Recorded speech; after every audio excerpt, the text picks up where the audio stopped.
주님 가신 그 길, 고난의 길, 우리도 함께 걷는 우리 모두 되기를 소망합니다. 우리는 지금 고난 주간을 보내고 있습니다. 예수님의 고난을 다양한 의미로 생각해 볼 수 있지만, 지난 주일에 저는 청년들과 함께 예수님의 고난을 버림받음의 관점에서 살펴봤습니다. 예수님은 말 그대로 철저하게 버림을 받으셨습니다. 그 버림받음이 예수님의 고난이다라는 말씀을 나눴습니다. 그림 몇 장을 보고자 하는데요, 이 그림 모두가 다 예수님이 버림을 받으시는 그림과 연관이 되어 있습니다. 지금 첫 번째 보여지는 그림은 우리가 종료주일로 지난주일에 지켰는데요, 예수님을 열렬히 환호했고 찬송했던 군중들, 수많은 사람들, 예루살렘에 입성하는 예수님을 환호했던 사람들에게 예수님은 결국 버림을 받으셨습니다. 저 많던 군중들은 나중에 예수님을 십자가에 못 박으라 외치는 군중들이 되었고, 그렇게 철저하게 예수님을 버렸습니다. 두 번째 그림도 보겠습니다. 예수님은 군중들에게만 버림받으신 것이 아니라 제자들에게 버림을 받으셨습니다. 특별히 이 그림 속에 있는 것처럼 유다는 예수님에게 입맞추고 예수님을 팔아 넘겼습니다. 우리는 자칫 유다만을 유독 잘못된 죄인이라 생각할 수 있지만, 모든 제자들이 동일하게 예수님을 버렸습니다. 유다만 의심받았던 것이 아니라 누군가 너희 중에 한 사람이 나를 버릴 것이다 라고 예수님이 말씀하실 때, 모든 제자들도 다 자신들도 예수님을 버릴 준비가 된 자들이라는 것을 깨닫고 두려워하기도 했었습니다. 그렇게 예수님은 제자에게 버림받으셨고 모든 제자들에게 버림받으셨습니다. 또 다음 그림도 보겠습니다. 지난주 마지막, 오늘의 마가복음 연결돼서 살펴볼 텐데요, 지난주 마지막 본문에 한 청년이 저렇게 벌거벗은 채로 혼니부를 까지도 벗어둔 채 벗은 몸으로 예수님을 두고 도망친 장면이 있었습니다. 모든 제자들이 예수님을 버렸고 옷 입은 것 모두를 벗어두고 도망칠 만큼 철저하게 예수님을 버렸다는 것을 살펴봤습니다. 그리고 그렇게 버림을 받으신 예수님은 마침내 저 십자가 위에서 아버지이신 하나님께로부터 버림을 받았습니다. 제자도 저렇게 벗고 도망쳤고, 예수님도 완전히 벗은 상태로 제자들에게 버림을 받으신 겁니다. 이제 그림 안 보여주셔도 됩니다. 이건 이따가 보겠습니다. 그 어떤 이 하나 남지 않고 모두가 다 예수님을 버렸습니다. 그렇게 예수님을 떠났고, 예수님은 완전히 고립된 상태에서, 고독한 상태에서 홀로 죽임을 당하셨습니다.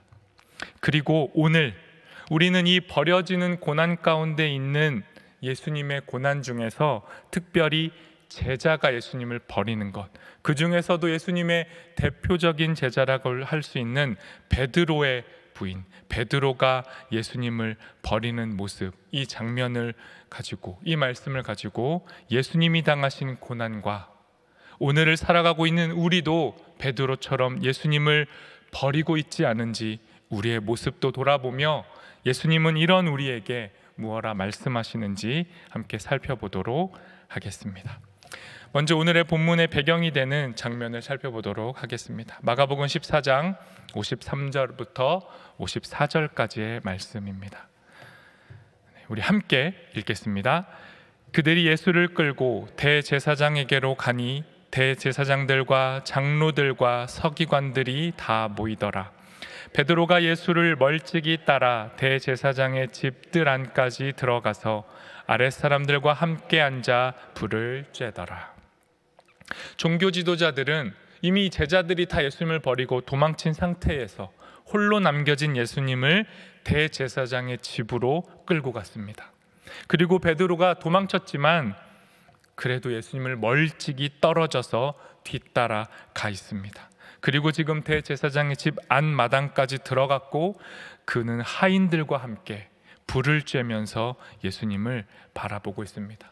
그리고 곧 이어서 예수님에 대한 신문이 시작됩니다. 예수님의 혐의를 찾아내기 위한 신문이었습니다. 그 혐의는 4가지 정도로 살펴볼 수 있는데요. 먼저 첫 번째 혐의는 예수님이 거짓 예언자라는 겁니다. 예수님은 기적과 치유를 보였지만 그 모든 건 다 사기이고 결국 예수님은 사기꾼이다라고 혐의를 부여한 겁니다. 이스라엘 백성들을 이런 사기 행위로 미혹했고 가르쳤고 선동했다. 이게 예수님이 받으신 첫 번째 죄목이었습니다. 55절에서 56절도 함께 읽어보도록 하겠습니다.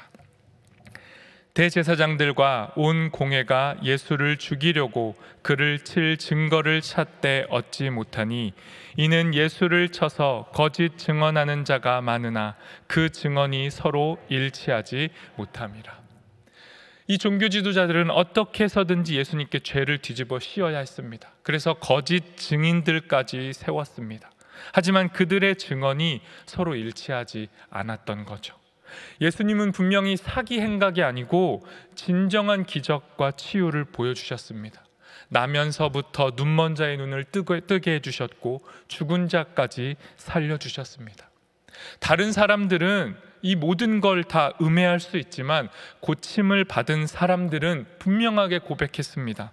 예수님은 하나님의 아들, 메시아, 예언자가 맞습니다. 그렇지 않고서는 내가 고침받을 수 없었습니다. 이렇게 증언하고 있었습니다. 그러니 아무리 거짓으로 예수님을 고발하려고 해도 진실은 가려질 수가 없었던 겁니다. 사람들은 힘없이 끌려와서 전에 보였던 그 어떤 권세와 기적, 예언도 하지 않고 침묵하고 있는 예수님을 조롱했습니다. 하지만 예수님은 그 순간에도 본인이 이루셔야 할 예언을 친히 이루고 계셨습니다. 우리가 뒤에서 살펴볼 베드로의 부인, 베드로가 3번 예수님을 부인할 것이라고 했던 예수님의 예언, 이 슬픈 예언, 이 고난의 예언을 예수님은 지금부터 이어지는 이 신문의 과정을 통해 친히 예언을 이루어 가시는 겁니다. 두 번째 예수님께서 받으신 혐의는 성전 파괴자였습니다. 다시 말해서 예수님이 성전의 권위에 도전했다는 거죠. 종교 질서가 있고 종교의 기득권이 있는데 그것에 대해 예수님이 저항했다고 판단했기 때문에 사람들은 예수님을 죽이려고 했습니다.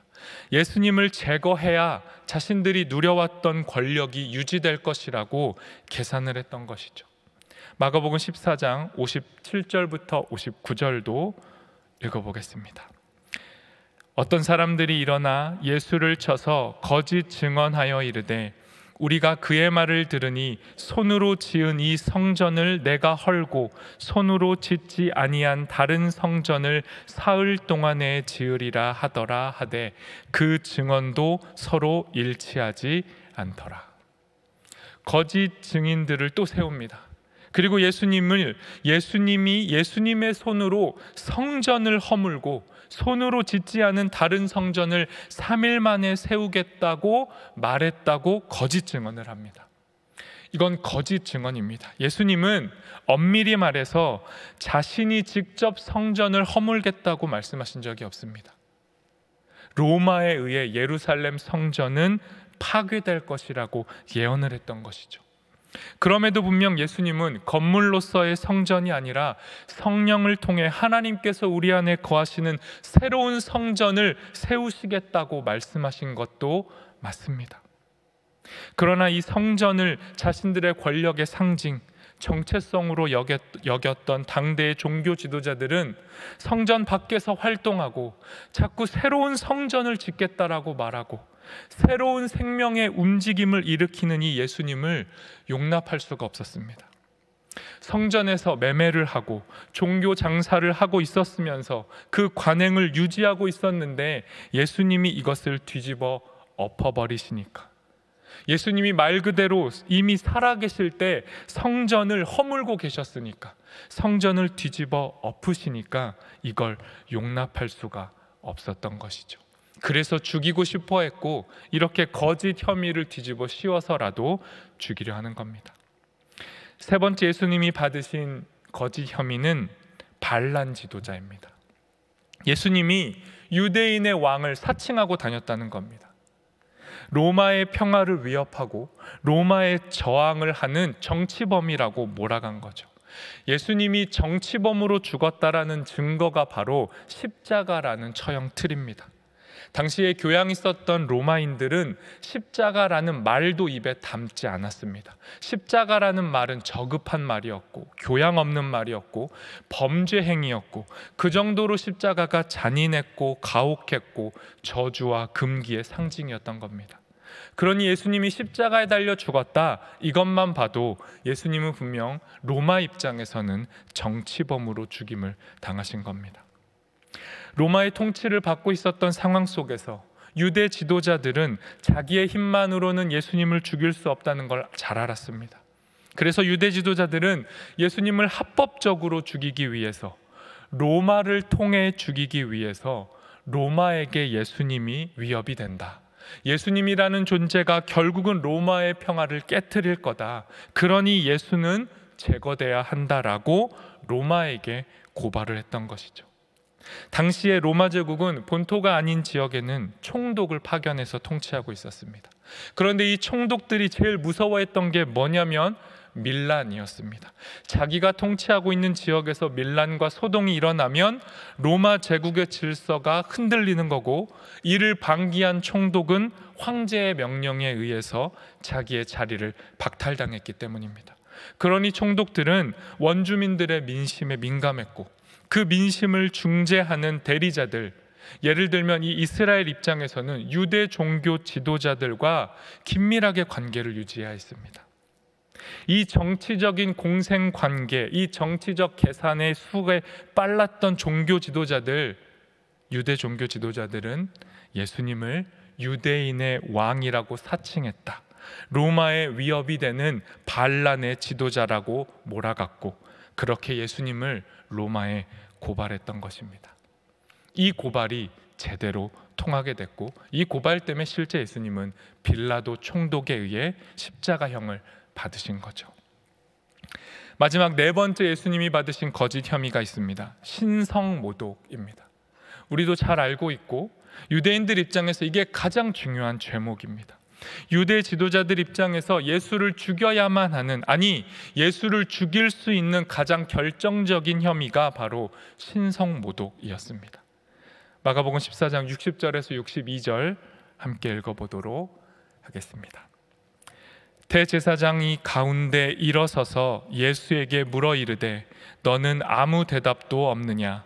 이 사람들이 너를 치는 증거가 어떠하냐 하되 침묵하고 아무 대답도 아니하시거늘 대제사장이 다시 물어 이르되 내가 찬송받을 이의 아들 그리스도냐? 예수께서 이르시되 내가 그니라. 인자가 권능자의 우편에 앉는 것과 하늘 구름을 타고 오는 것을 너희가 보리라 하시니. 다른 거짓되고 조작된 혐의에는 예수님이 아무 대답을 안 하셨습니다. 그런데 예수님이 지금 자신이 진짜 죽을 수 있는 혐의, 자기 원수들이 가장 노리고 있는 함정, 이들이 가장 듣고 싶어하는 대답, 네가 그리스도냐? 네가 정말 우리를 구원할 하나님의 아들이냐라는 이 질문에 예수님이 갑자기 입을 여시는 겁니다. 내가 그리스도다, 내가 하나님의 아들이다, 내가 바로 그다, 이렇게 말씀하시는 겁니다. 이 말씀이 뭡니까? 예수님이 죽기로 작정했음을, 이 죽음을 받아들이는 것을 분명히 하신 대답입니다. 62절 말씀 제가 다시 한번 읽어보겠습니다. 예수께서 이르시되 내가 그니라. 인자가 권능자의 우편에 앉는 것과 하늘 구름을 타고 오는 것을 너희가 보리라 하시니. 어떤 한 사람이 나 메시아야, 내가 메시아인 것 같아, 내가 이스라엘을 구원할 대단한 사람인 것 같아 라고 스스로 생각하고 몇몇 사람에게 그걸 말하는 것, 이건 신성모독도 아니고 죽일 죄가 아닙니다. 그런데 왜 예수님이 지금 대답한 이 대답이 죽일 죄가 되냐면, 예수님의 이 62절의 대답은 시편 110편과 다니엘 7장 13절을 연결해서 내가 누구인지, 예수님이 누구인지를 밝혔기 때문입니다. 이 두 구절이 합쳐지면 뭐가 되냐면 하나님의 아들, 하나님과 동일한 자가 되는 거죠.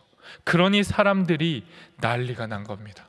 이제 이 예수가 자기 입으로 말한 거다. 자기가 하나님이라고. 자기 자신이 하나님과 동등해서 하나님 오른쪽에 앉아 있고 나중에는 구름을 타고 오겠다라고 말하고 있는 걸 보면 확실하다. 이는 신성모독자다라고 판명이 난 겁니다.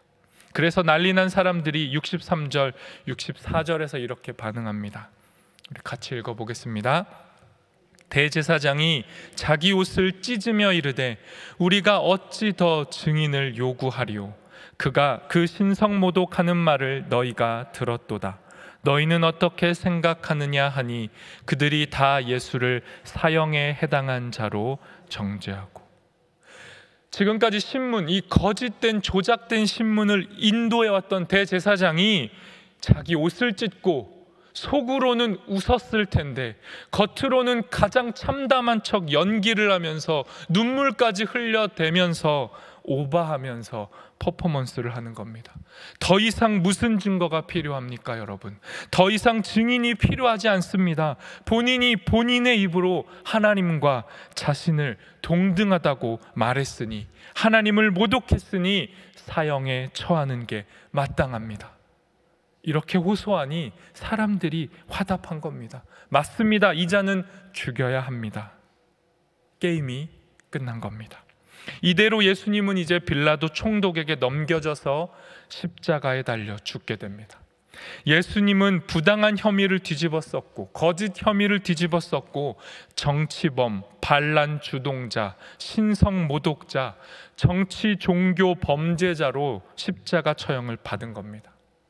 예수님의 혐의가, 이 시우기가 다 끝나니까, 메시아에서 한순간에 죄인이 되어버리니까 사람들은 예수님을 마음껏 조롱하고 비웃습니다. 65절 말씀도 함께 읽어보겠습니다.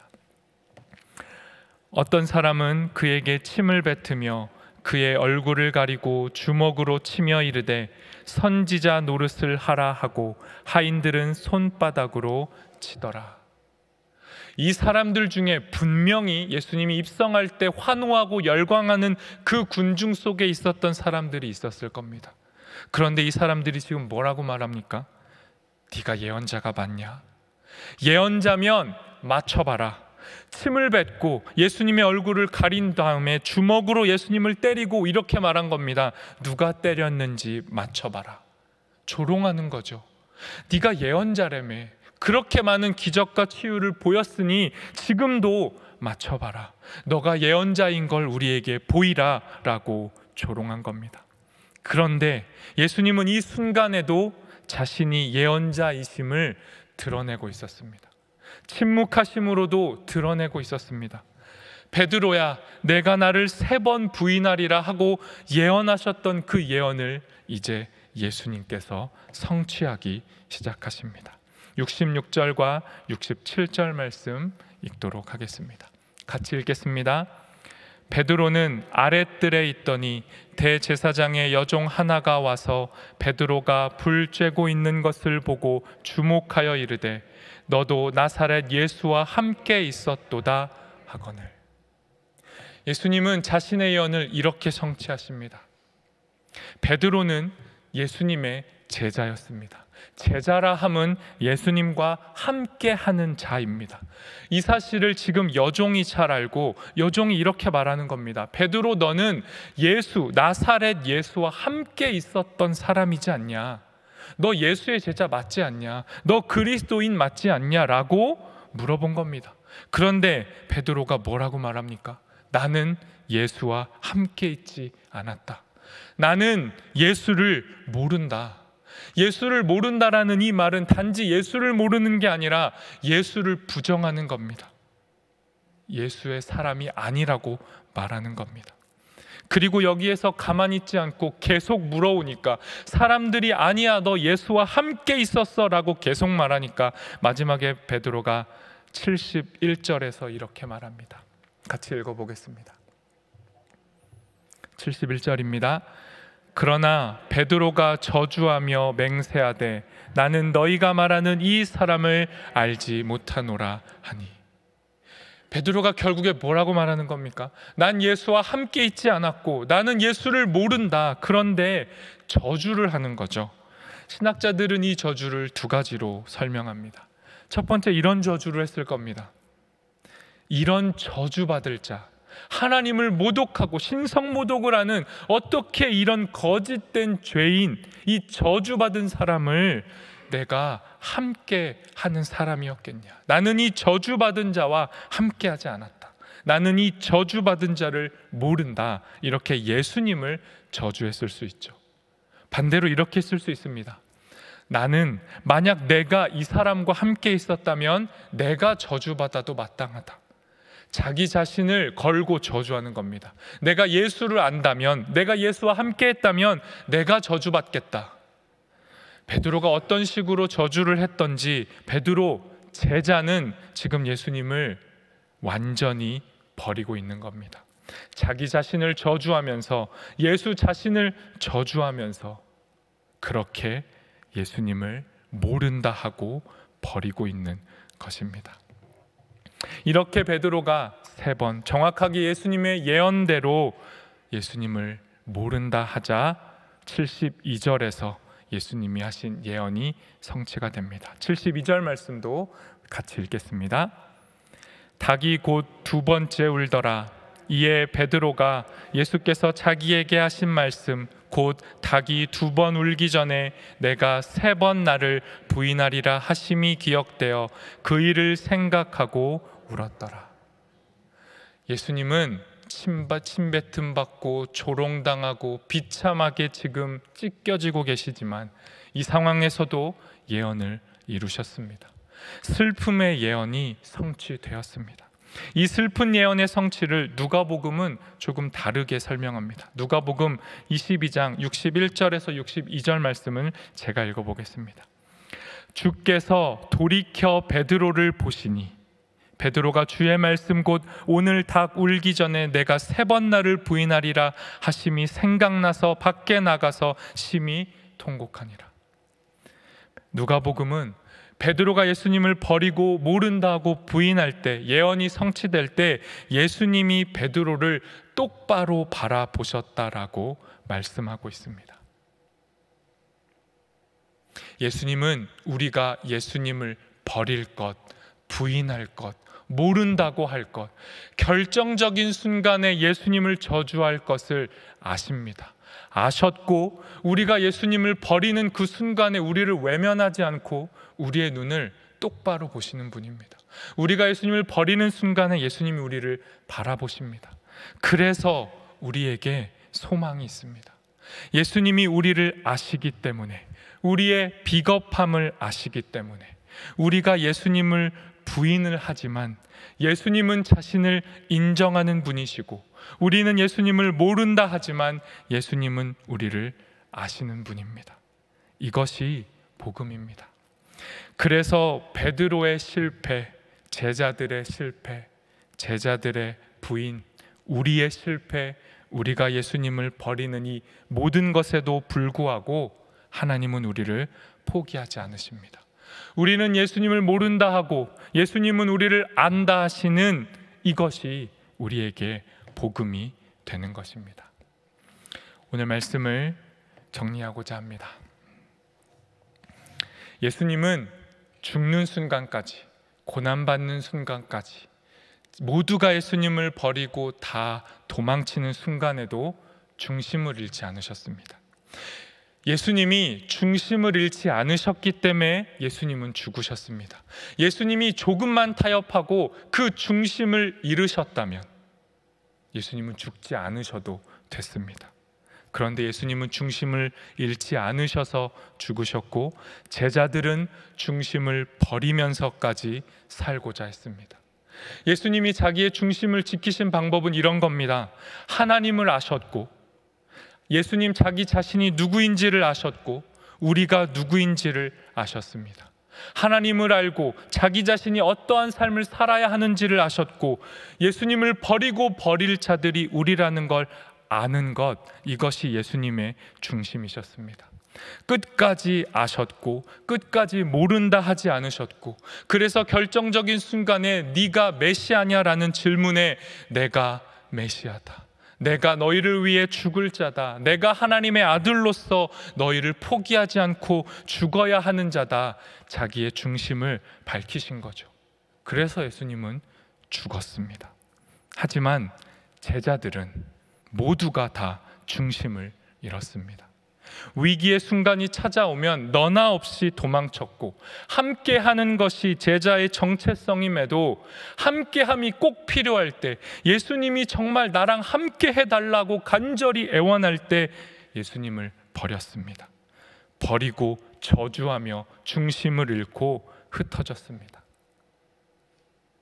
오늘을 살아가는 오늘의 제자인 우리, 저와 여러분도 베드로, 제자들, 그들과 별반 다르지 않습니다.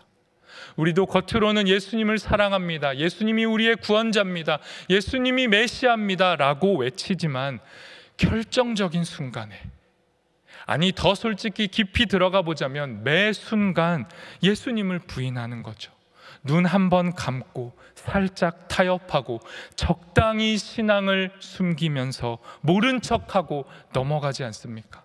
이게 분명 불의임을 알지만 넘어가고, 내가 애쓰고 노력한다고 세상 달라지지 않는다라고 스스로를 위로하고, 그렇게 우리도 우리가 살려고, 우리가 살아야 하니까 예수님을 모른다 하고, 이웃을 모른다 하고, 하나님을 모른다 하고 그렇게 삽니다. 그런데 예수님은 다시 살아나셨습니다. 예수님은 부활하셔서 다시 살아나셔서 누구를 찾아옵니까? 예수님을 부인하고 버리고 배반하고, 그래서 시름시름 앓으면서 비참하게 사는, 예수의 생명이 보이지 않고 살았으나 죽은 자 같이 사는 예수님을 버렸던 자들에게 다시 찾아가셨습니다. 예수님이 왜 부활하셨습니까? 여러 가지 이유를 말할 수 있지만 오늘의 말씀에 비유해 보자면 자기 버린 자들에게 다시 가야 하니까 살아난 겁니다. 가만히 두면 정말 자책과 죄책 때문에 죽어버릴 테니까 그 제자들 살리시려고 다시 살아나신 겁니다. 그렇게 살아나셔서 제자들 찾아가셨고, 오늘도 예수님 버리고 각자의 갈릴리에서 생업을 이어가고 있는 우리 먹고 살릴 하면서 그저 그렇게 예수님의 제자 이름표만 달고 사는 우리를 다시 살리려고 예수님이 우리에게 찾아오시는 겁니다. 그래서 예수님은 죽으셔야 했고 반드시 살아나셔야 했던 겁니다. 그렇게 예수님은 베드로에게 돌아오셨고 오늘 우리에게 오셔서 뭐라고 말씀합니까? 너 나 버렸어. 너 결정적인 순간에 나를 버렸어. 나도 너를 버리는 것으로 심판하겠다, 이렇게 말씀하지 않으시고, 너는 나를 버렸지만 나는 너를 끝까지 버리지 않겠다. 그러니 버림받은 자들에게 가서 그들에게 복음을 전해라. 너희도 버려지지 않았다. 이 복음을 전해라 라고 우리에게 위임하시는 겁니다. 베드로의 완전한 부인, 나는 예수님을 모른다, 나는 그를 모른다라는 이 완전한 부인을 완전하게 포개어 덮어주시는 분이 예수님이십니다.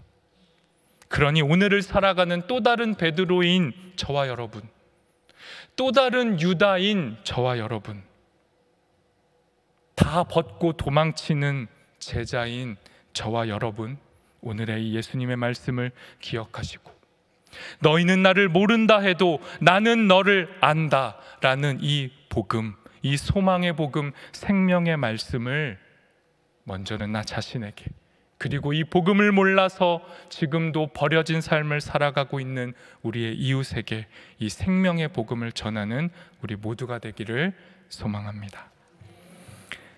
이 시간 말씀을 기억하며 우리 다짐하는 기도하도록 하겠습니다. 오늘 말씀 중에 한 말씀이라도 우리에게 부딪혀 왔다면 그 말씀 붙잡으시고, 주님, 그 말씀에 순종하겠습니다, 그 말씀에 순종할 힘을 주십시오, 이렇게 다짐하며 기도하겠습니다.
하나님, 오늘도 우리에게 말씀해 주셔서 감사합니다.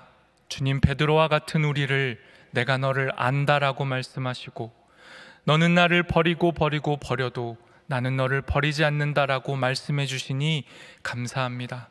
주님을 부인하고 주님을 모른다 할 때, 그리고 그것이 깨달아져서 베드로처럼 눈물이 날 때, 그 시간 그 자리에도 찾아오시는 주님을 만나게 하시고, 나를 안다 하시는 주님을 이제 더 이상은 모른다 하지 않고 주님을 전하고 예수의 사람, 예수의 제자, 예수와 함께하는 사람으로 살아갈 수 있는 신실한 우리가 되도록 인도하여 주시옵소서. 예수님의 이름으로 기도합니다. 아멘.